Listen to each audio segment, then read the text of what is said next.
जीव स्वयं नित्य निरंतर कर्मों के जाल को रच रहा है और अपने आप को बांध रहा है। आपको मुक्त होना है, बंधना नहीं है। जीव का जन्म कर्मों के अनुबंध से होता है, कर्मों के बंधन से होता है, और उसको अपना ऋण चुकाना होता है। कर्मानुबंध ये बहुत सूक्ष्म विषय है। जैसे आप जिस परिवार में जन्म लिए हैं तो उस परिवार के लोगों से आपका ऋण है, इसलिए उसी परिवार में आप आए हैं। और ऋणानुबंध उसको बिना चुकाए या बिना वसूल किए आप वहां से जाएंगे नहीं। आपको लेना है तो वसूल करना है और देना है तो चुकाना है। ये पूर्व के जन्मों से निश्चित किया गया है। जैसे किसी के यहां पुत्र हुआ, जन्म से ही पैसा खर्चा शुरू हुआ, जो बड़ा हुआ तो उद्दंडता के द्वारा मार पूरे परिवार को क्लेश पर क्लेश देता चला जा रहा है। ये तुम्हारे कर्म का फल है। या ऐसे शक्तिहीन बुद्धिहीन ऐसे पागल पूरे जीवन सेवा करो, तुमसे अपना हिसाब चुकाने के लिए वो आया है।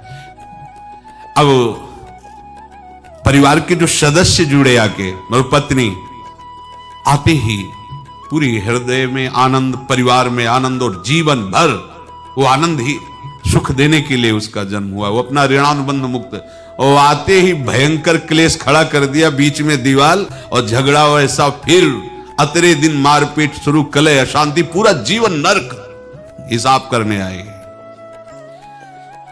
यहां ऋण चुकाए बिना कोई जा नहीं सकता, ऋण चुकाना पड़ेगा। किसी का ऋण वसूल करना है तो किसी को ऋण चुकाना है, दोनों काम करने होते हैं। अनेक जन्मों में अनेक लोगों के साथ हमने जो बर्ताव किए हैं, अच्छे या बुरे, वो होंगे। अब किसी आदमी को हम जानते नहीं, अचानक मिला, अचानक टक्कर लगा और मार पीट गाली गुप्ता सब कर दिया, चुपचाप सह लो। क्यों?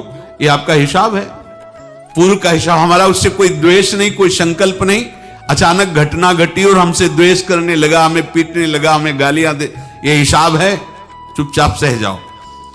अपने घर का भाई ही भारी दुश्मन बन गया और क्लेश दे, हिसाब है। एक प्रभुदत्त ब्रह्मचारी जी की वाणी में पढ़ा था, एक महात्मा जी भ्रमण करते थे तो उस समय असरफियां चलती थी, मोहरे असरफियां, तो उनको भेंट में देते लोग। तो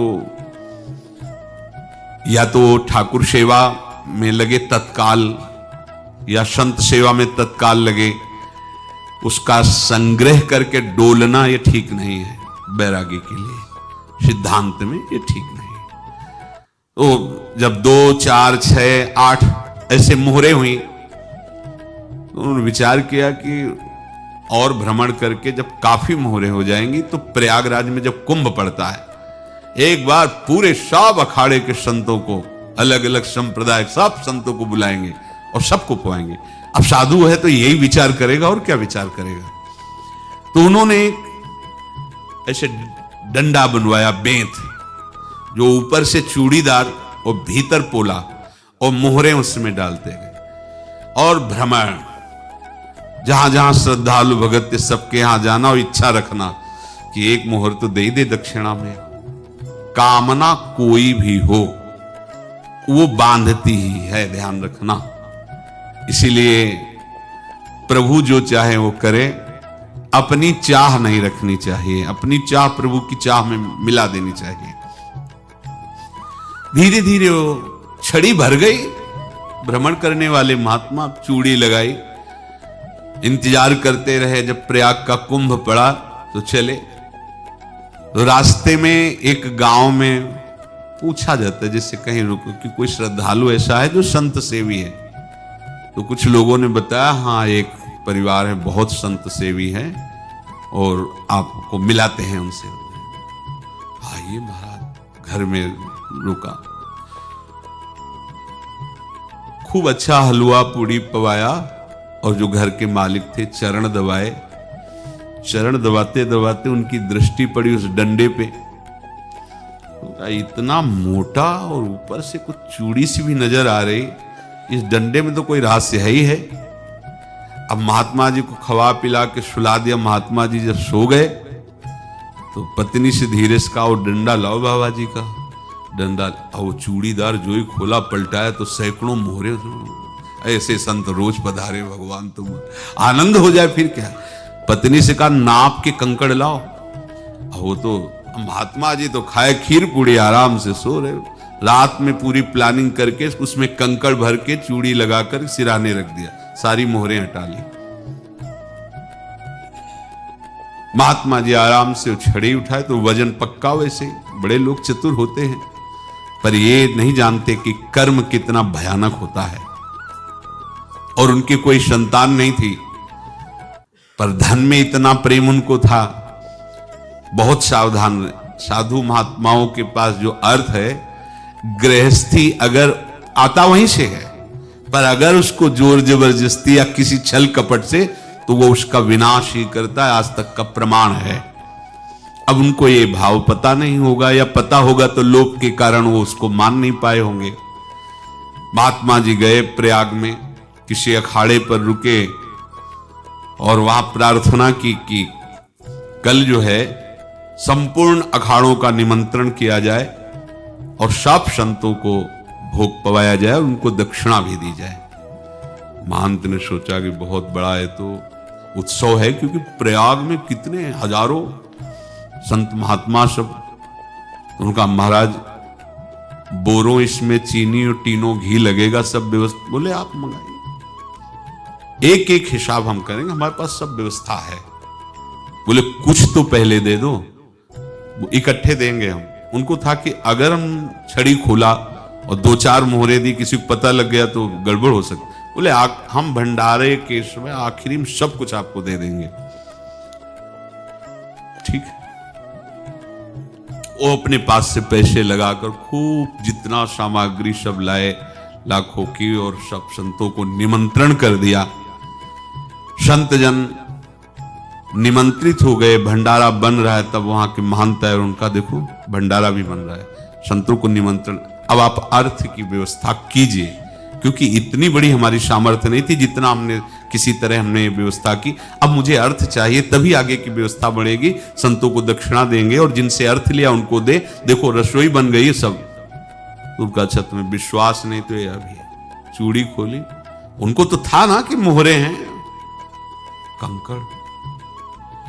तो जैसे कितना उनको सदमा लगा होगा। हजारों संतों का निमंत्रण, रसोई बन, मतलब संत हो के छल कपट। तो उनका महाराज आपने तो हमारा नाश कर दिया, जो महंत थे। अब बताओ रसोई बन गई, संत निमंत्रित हो गए और आप ये कंकड़ दिखा रहे हैं हमको। आपने तो हमें बर्बाद कर दिया। हमारी इतनी सामर्थ्य नहीं थी, आप पहले बता देते। संत होकर ऐसा छल कपट। अब वो बोले तो क्या बोले, क्योंकि उनको पता था कि मोहरे हैं इसमें। अंदर से उनका चिंतन गया उसी सेठ के पास, अच्छा ऐसा धोखा हमारे साथ किया, भोगोगे तुम। ये जो निकलता है ना भोगोगे, ये अकाट्य होता है। क्योंकि किसी का भी हृदय, मान लो किसी भी जीव जंतु को आप कष्ट दें और उसका हृदय आह भर जाए, तो वो आह वज्र की लीक है, तुम्हें भोगना पड़ेगा। वो देखो भीष्म जी को भोगना पड़ रहा है ना। सांप को ऐसे धनुष की नोक से उठाया और बंबूल के कांटों के ऊपर फेंक दिया, कई दिन तक शेदा हुआ, वो आह भर करके मरा। तो आपको 6 महीने बाणों की सैया पर आह किसी की ना लेना जिंदगी में। कोई ऐसा कोई आह भर करके कह दिया तुम समर्थ हो, हम तो कुछ कर नहीं सकते, और अंदर से दुखी, फिर तुम्हारी सामर्थ्य काम नहीं करेगी, मिट्टी में मिला देगी। फिर ये तो संत थे और भगवत आराधना के लिए, संत आराधना के लिए ही ऐसा किए हुए थे। अब इनका कैसे मुंह दिखाएं, अब क्या करें। सुबह संत जन आएंगे, सबके बीच में हमारी कि देखो इन्होंने, अब क्या करें। गए और संगम में जाके छलांग लगाई, अपने प्राण त्याग दिए। अब उनके तो पास मोहरे थी और व्यापार बढ़ा, और 9-10 महीने बाद ही लड़का हुआ। अब तो उनको कि संत फलीभूत हो गया। देखो व्यापार चल रहा, लड़का नहीं होता था, लड़का भी हो गया। बड़ा आनंद छा रहा है।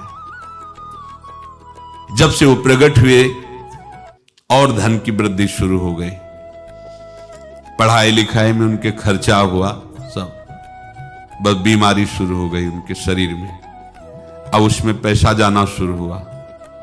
इतने आसक्त तो वो दोनों हो गए कि कुछ भी हो, व्यापार ठप, संपत्ति बेचना शुरू। तो उन्होंने कहा कि बेटा मैं क्या कर सकता हूं तुम्हारे लिए? बोले हमारी अंतिम इच्छा है प्रयाग चलो, और जितने प्रयाग में संत महात्मा सबको एक बार भंडारा करवाओ, हमारी इच्छा अंतिम है, क्योंकि अंतिम यही इच्छा थी।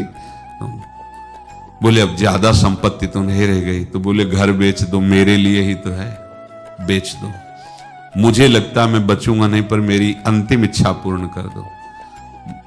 घर बेच दिया, जेवर बेच दी, वहां गए, जब संत सेवा की, बोले मुझे संगम तक ले चलो। संगम तक ले गए और बोले समझे तुम चुराए थे और हमने उसको छीना है, कुछ नहीं रह गया तेरे पास कुछ, अब केवल ममता और आसक्ति में जलकर मर और नरक प्राप्त कर। मैं वही महात्मा हूं जिसकी तूने मोहरे ली थी, शरीर छोड़ दिया। महात्मा को जन्म लेना पड़ा और इनको दुर्गति भोगनी पड़ी। ऋणानुबंध होश में, ऐसा नहीं कि आप जो कर रहे हैं कोई देख नहीं रहा, कोई हिसाब किताब नहीं, जो कर रहे हैं अवश्य में भोक्तव्यम, बहुत सावधान। अनेक जन्मों में अनेक लोगों से जो कुछ लिया दिया है, इस लेने देने को मिटा देने के बाद ही तुम मुक्त हो गए। इसीलिए एक उपाय है, लेना न देना, मगन रहना। क्या? मालिक को समर्पित हो जाओ, मालिक को अपना माना हुआ समर्पित कर दो, खत्म। अहम त्वाम स्वरूपापेभ्यो मोक्षयिष्यामि, सब खत्म, आगे पीछे लेना देना सब खत्म। एकादश स्कंद में भगवान श्री कृष्णचंद्र जी ने कहा, जो मेरे चरणों का आश्रय लेकर मेरा भक्त मेरा भक्ति करता है, उसके पितृ ऋण, मातृ ऋण, देव ऋण, ऋषि ऋण, सब ऋणों से मैं मुक्त कर देता हूं। बस यही एक उपाय है।